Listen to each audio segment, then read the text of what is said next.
नमस्कार, अपना बिहार में स्वागत है आपका। मैं हूं आपके साथ सिरांधा शेखर। बुलेटिन की शुरुआत दुखद खबर के साथ दर्दनाक हादसे की खबर। जी हां, पटना गया रेलखंड के पोठाही स्टेशन के पास एक भीषण हादसा हुआ है। हादसे में जनशताब्दी ट्रेन से कार टकरा गई और मौके पर ही 2 लोगों की मौत हो गई है। वहीं एक की हालत गंभीर बताई जा रही है। यह हादसा दरअसल धरहरा अवैध रेलवे क्रॉसिंग के पास रेलवे ट्रैक पार करने के दौरान हुआ है। बताया जा रहा है कि पटना के रहने वाले सुमित और नीलिमा देवी अपने घर धरहरा जा रहे थे। वहीं रेलवे ट्रैक पार करने के दौरान कार का पिछला चक्का ट्रैक में फंस गया। इसी दौरान जनशताब्दी ट्रेन तेजी से आई और गाड़ी के परखच्चे उड़ गए। मौके पर ही 2 लोगों की मौत हो गई। वहीं एक बच्चा जो कि 5 साल का है, उसकी स्थिति गंभीर बनी हुई है और उसे पीएमसीएच रेफर कर दिया गया है। तो ये दर्दनाक हादसा पोठई में पेश आया है। हम आपको बता दें, लापरवाही से साफ साफ कहा जाएगा। तस्वीरें आप देखिए किस तरह से कार के परखच्चे उड़े हुए हैं। कार जनशताब्दी एक्सप्रेस की चपेट में आया और 2 लोगों की मौके पर ही मौत हो गई। एक 5 साल का बच्चा अभी जिंदगी की जंग लड़ रहा है।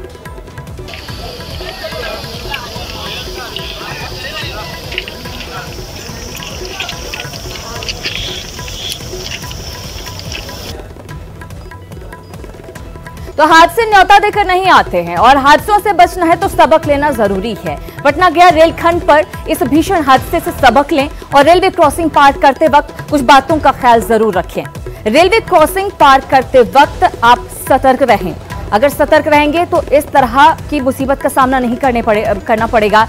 जान पर आफत नहीं आएगी।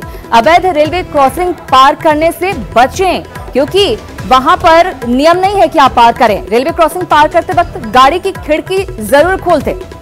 गाड़ी में तेज म्यूजिक ना बजाएं ताकि आपको ट्रेन की आवाज सुनाई दे। अगर ट्रेन उधर से उस लाइन पर आ रही हो, रेलवे की पटरी पर अगर गाड़ी बंद हो जाती है तो कार की परवाह ना करें, बल्कि फौरन आप उतर जाएं कार से और अपनी जान पहले बचाएं। एक बार फिर से आपसे यही अपील कि ऐसी गलती आप ना दोहराएं। अवैध रेलवे क्रॉसिंग को पार ना करें, क्योंकि ये नियम के खिलाफ है। नियम तोड़ेंगे तो जान पर आफत आ सकती है, जैसे इन दोनों शख्स के साथ आई है। चलिए खबरों में आगे बढ़ते। खबर बिहार में कोरोना का कहर लगातार जारी है। बिहार में शुक्रवार को एक साथ 1742 कोरोना पॉजिटिव मरीज मिले हैं।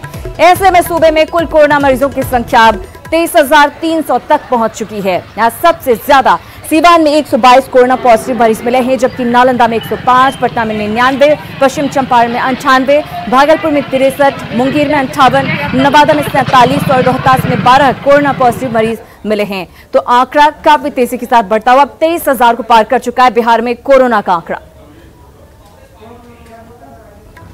और बिहार में कोरोना की रफ्तार थमने का नाम नहीं ले रही है। बीते 5 दिनों की अगर हम बात करें तो 6,995 नए मामले सामने आए हैं। 13 जुलाई को 1116, 14 जुलाई को 1432, 15 जुलाई को 1320, 16 जुलाई को 1385 और 17 जुलाई को रिकॉर्ड 1742 मामले कोरोना के सामने आए। ग्राफ के जरिए आप देख सकते हैं किस तरह से कोरोना के मामले तेजी के साथ बढ़े हैं, उसमें कोई कमी दर्ज नहीं की गई है। पूरे देश की अगर हम बात करें, कोरोना संक्रमितों की कुल संख्या जो है अब 10 लाख को पार कर चुकी है। 10,38,716 कोरोना के मामले हैं, जबकि 3,58,692 एक्टिव केस अभी हैं कोविड के।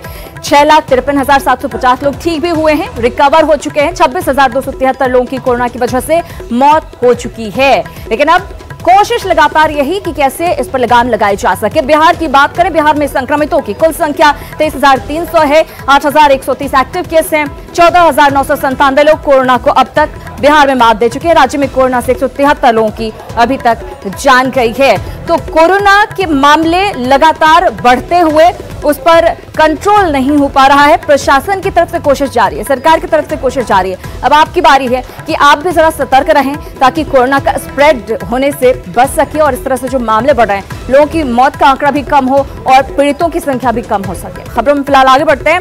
बिहार में कोरोना का जायजा लेने के लिए केंद्रीय टीम कल बिहार आएगी। केंद्रीय स्वास्थ्य सचिव लव अग्रवाल के नेतृत्व में 3 सदस्यीय टीम बिहार आएगी। इस टीम में national centre for disease control के डायरेक्टर डॉक्टर एसके सिंह और एम्स के सीनियर डॉक्टर नीरज निश्चल भी शामिल हैं। केंद्रीय टीम बिहार के स्वास्थ्य विभाग के साथ मिलकर बिहार में कोरोना की स्थिति की समीक्षा करेगी। केंद्रीय टीम बिहार के स्वास्थ्य विभाग के अधिकारियों को गाइड करेगी कि राज्य में कैसे कोरोना को कंट्रोल किया जा सके।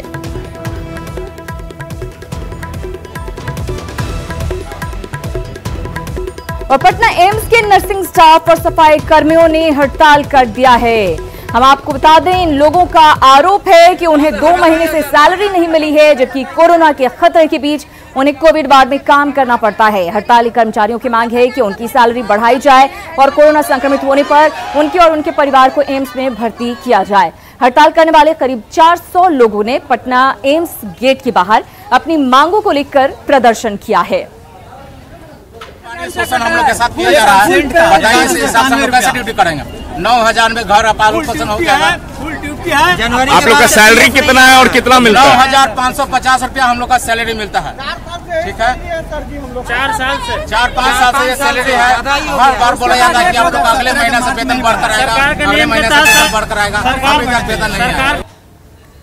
तो एम्स में मुश्किलें बढ़ती जा रही हैं और इन सब के बीच बिहार जो है वो दोहरी मार भी झेल रहा है, जहां कोरोना के साथ साथ बाढ़ की मार भी बिहार झेल रहा है।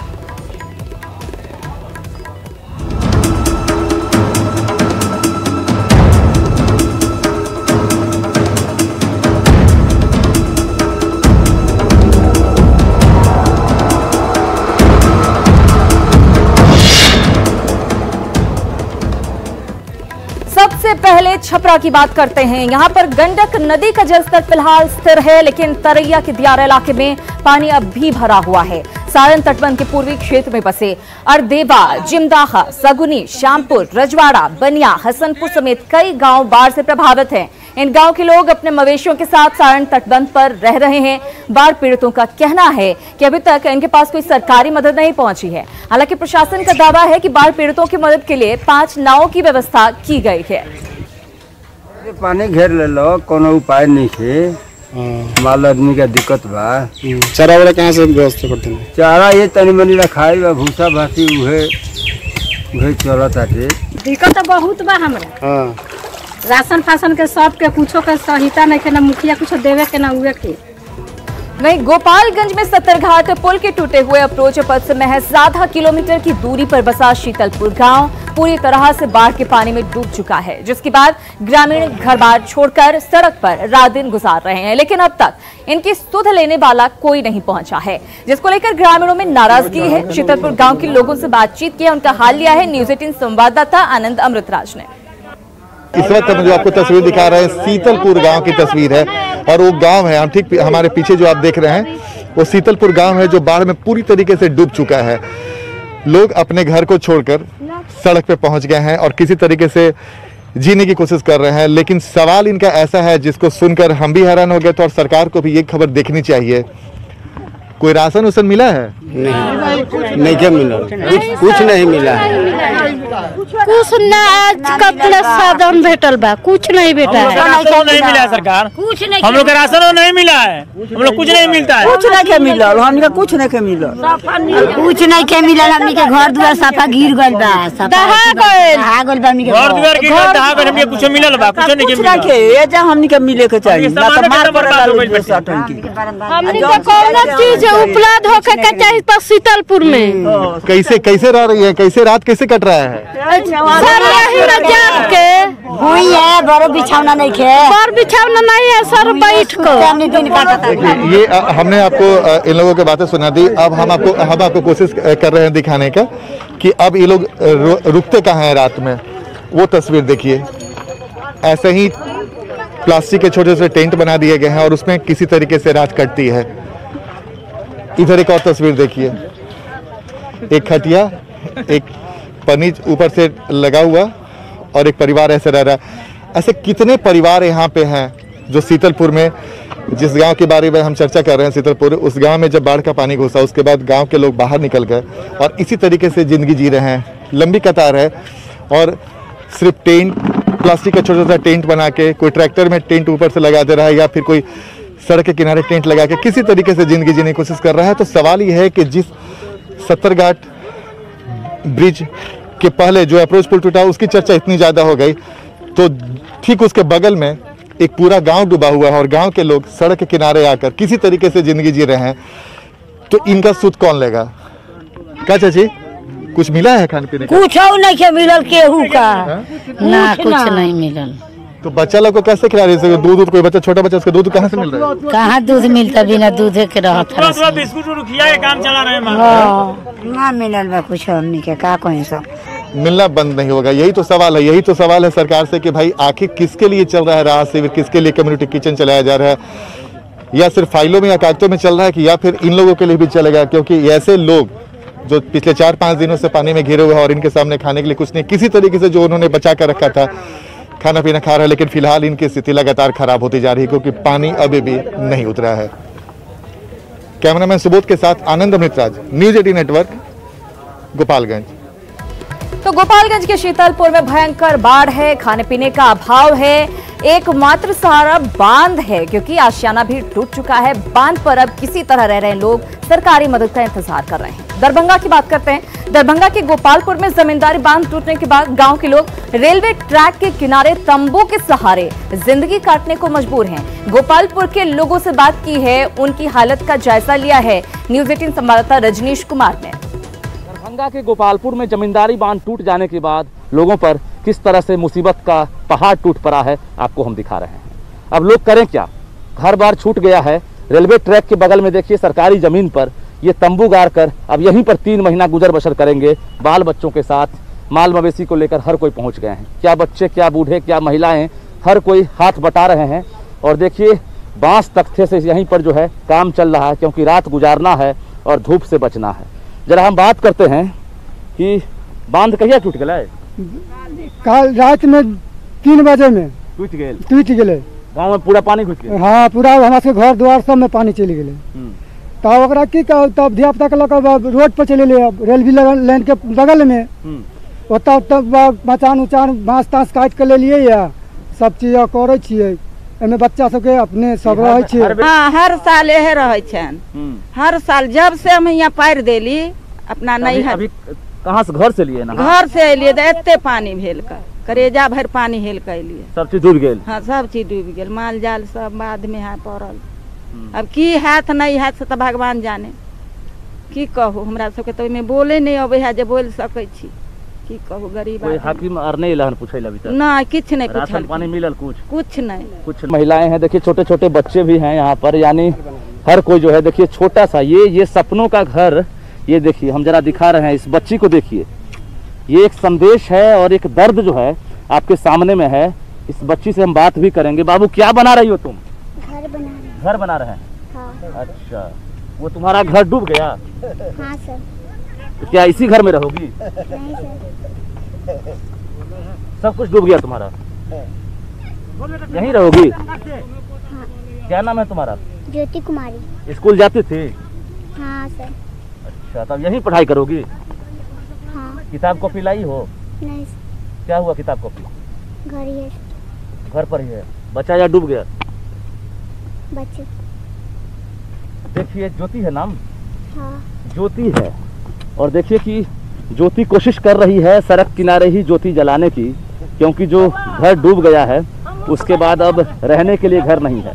पिता और दादाजी को देख रही है कि तंबू गाड़ रहे हैं, तो छोटा सा जो आशियाना है उसको ये बनाने की कोशिश कर रही है। हम एक बार फिर से तस्वीर दिखाते हैं कि ट्रेनें गुजर रही है, रेल इंजन गुजर रहा है और उसके बीच में जो इंतजार हो रहा है। और एक तरह से कहें कि एक दुनिया उजड़ गई है, अब दूसरा जहां बसाने की कोशिश की जा रही है।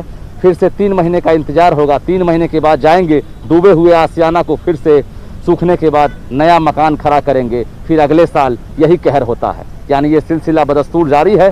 पता नहीं ये प्रकृति का कहर कब खत्म होगा या फिर सिस्टम कब इन पर तरस खाएगी। कैमरामैन मनीष जुनेजा के साथ रजनीश कुमार, न्यूज़ 18, गोपालपुर, दरभंगा। टेम्पोररी आशियाना बनाने की कोशिश की जा रही है। बालमन कुछ समझ नहीं पा रहा है, वो भी अपना छोटा सा सपनों का घर बना रहा है। हालांकि न्यूज़ 18 से बात करते हुए डीएम साहब ने आश्वस्त किया था कि जमींदारी बांध के टूटने से कोई असर नहीं पड़ा, खेतों में सिर्फ पानी भरा है। लेकिन तस्वीरें क्या है आप खुद देख रहे हैं। आगे बढ़ते हैं। बाढ़, बिहार और लाचारी, सालों से यही नियति रही है। हर साल बाढ़ की विभीषिका में लोग ऐसे फंसते हैं कि जिंदगी जहन्नुम हो जाती है। इस बार की स्थिति भी कुछ ऐसी ही है।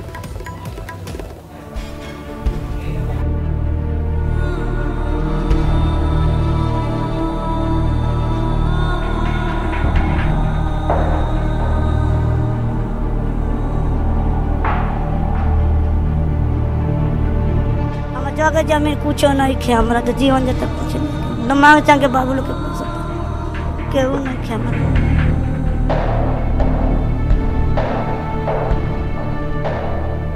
बिहार में बाढ़ ने बेबस कर दिया है। आंखों के सामने घर तबाह हो चुका है। रहने के लिए स्थान नहीं है, हम लोग कहाँ जाएंगे? न खाने का सामान है, न सोने के लिए बिस्तर है। लोग परेशान हैं, समझ नहीं पा रहे हैं कि आखिर जिंदगी कटेगी तो कैसे। बस कातर निगाहों से उम्मीद के सहारे जी रहे हैं कि कहीं से कुछ मदद मिल जाए। तस्वीरें इनकी व्यथा को साफ साफ बता रही है। ये गोपालगंज का रजवाही गांव है। बाढ़ ने यहाँ इस तरह की तबाही मचाई कि लोगों ने NH2 के किनारे टेंट को ही अपना आशियाना बना लिया। लेकिन मुश्किल ये है कि 10 बाई 5 के टेंट में 8 लोग कैसे अपनी जिंदगी गुजारेंगे। टेंट छोटा है और परिवार बड़ा, लिहाजा खाने से सोने तक की व्यवस्था यहीं पर रखना इनकी मजबूरी बन गई है।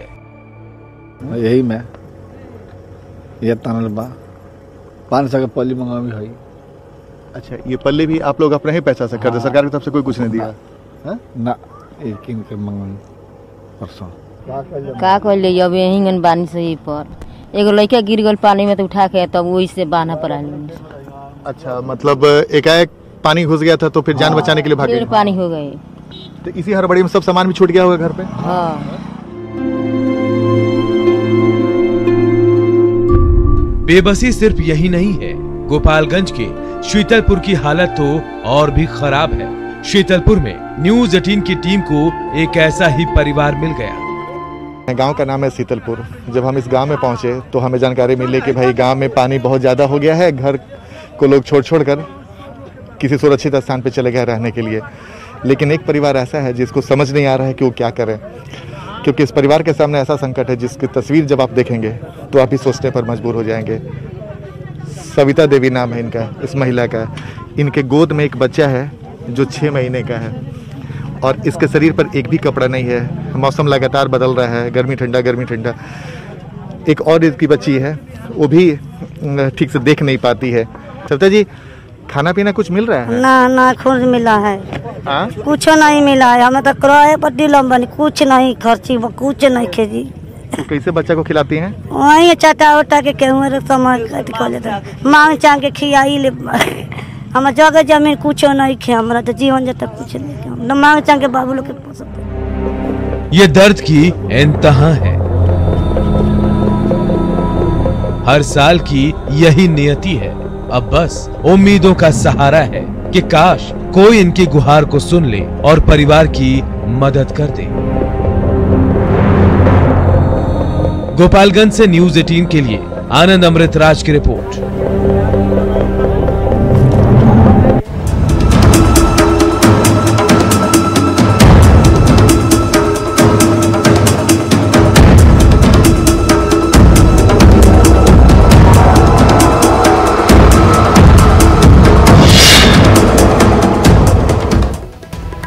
और अब बात कोरोना को लेकर हो रही बयानबाजी के नेता प्रतिपक्ष तेजस्वी यादव ने राज्य में कोरोना को तेजी से बढ़ते मामलों को लेकर राज्य सरकार पर बड़ा हमला बोला है। उन्होंने कहा कि देश में सबसे तेजी से कोरोना के मामले बिहार में बढ़ रहे हैं और इससे निपटने में राज्य सरकार नाकाम रही है। तेजस्वी यादव ने सरकार पर हमला बोला है। सबसे ज्यादा कोरोना का कहर पूरे देश में अगर देखा जाए तो बिहार में फैल रहा है और इसको लेकर के कोई तैयारी नहीं है। यहाँ पेशेंट्स जो हैं, जो परिजन जो हैं, वही ऑक्सीजन मास्क लगा रहे हैं, वही सिलेंडर चेंज कर रहे हैं, इंजेक्शन वही लगा रहे हैं। बार बार कहा जा रहा है कि डॉक्टरों की कमी है, नर्सों की कमी है, लेकिन सरकार जो है व्यवस्था करने में पूरी तरीके से। अपना बिहार में फिलहाल इतना ही, लेकिन थोड़ी ही देर में देखिए जोहार झारखंड।